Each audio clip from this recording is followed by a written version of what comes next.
നിങ്ങൾ ഓർക്കുന്നുണ്ടോ? കഴിഞ്ഞ വർഷം നമ്മുടെ ഫിൻലൻഡ് മൺലൂസ് ഒരു ഇഗ്ലൂ ഹൗസ് ഉണ്ടാക്കിയിട്ടുണ്ടായിരുന്നല്ലേ ഐസ് വെച്ചിട്ട്. അപ്പോൾ അവരുടെ ആ ഇഗ്ലൂ ഹൗസിൻ്റെ വീഡിയോ ഞാനും ഫോളോ ചെയ്യുന്നുണ്ടായിരുന്നു കേട്ടോ, ഓരോ ഡേ ബൈ ഡേ. അപ്പോൾ ആ സമയത്ത് ഗബ്രുക്കുട്ടൻ എൻ്റെ കൂടെ ഇത് കാണാനുണ്ടായിരുന്നു. അപ്പോൾ അവൻ എൻ്റെ അടുത്ത് പറഞ്ഞു, അമ്മ നമുക്കും ഒരു ഇഗ്ലൂ ഹൗസ് ഉണ്ടാക്കാമെന്ന്.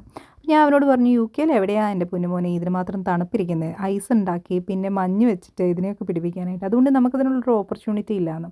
അങ്ങനെ ഇരിക്കുമ്പോഴാണ് ഞാൻ കഴിഞ്ഞ ദിവസം ഹോബി ക്രാഫ്റ്റിൽ പോയി. ഞാൻ ഇടയ്ക്ക് ഇങ്ങനെ ഹോബി ക്രാഫ്റ്റിൽ പോകുന്നുണ്ട്, എന്തെങ്കിലും ആർട്സ് ആൻഡ് ക്രാഫ്റ്റ്സ് മെറ്റീരിയൽസൊക്കെ വാങ്ങിക്കാൻ വേണ്ടിയിട്ട് കേട്ടോ.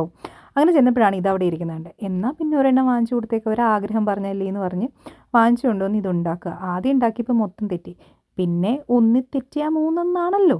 അങ്ങനെ മൂന്നാമത്തെ അറ്റംപ്റ്റിൽ നമ്മളിതാ ഇഗ്ലൂ ഹൗസ് ഏകദേശമൊക്കെ ആക്കി. ഇത് മൊത്തം തീർന്നിട്ടില്ല, ഇനി ഇതിനെ കവാടം ചെയ്യാനുണ്ട്. അപ്പോഴാണ് ഗബ്രുക്കുട്ടിനെ ഇതിനകത്ത് കയറ്റിയത്. അപ്പോൾ എനിക്ക് തോന്നി ഇത് ഇത്തിരി ഏജ് ഓവറായി അവൻ ഇതിന് വേണ്ടിയിട്ടെന്ന്. കുറച്ച് വലുതാണ്, എന്നാലും കുഴപ്പമില്ല, ആൾ ഹാപ്പിയാണ്.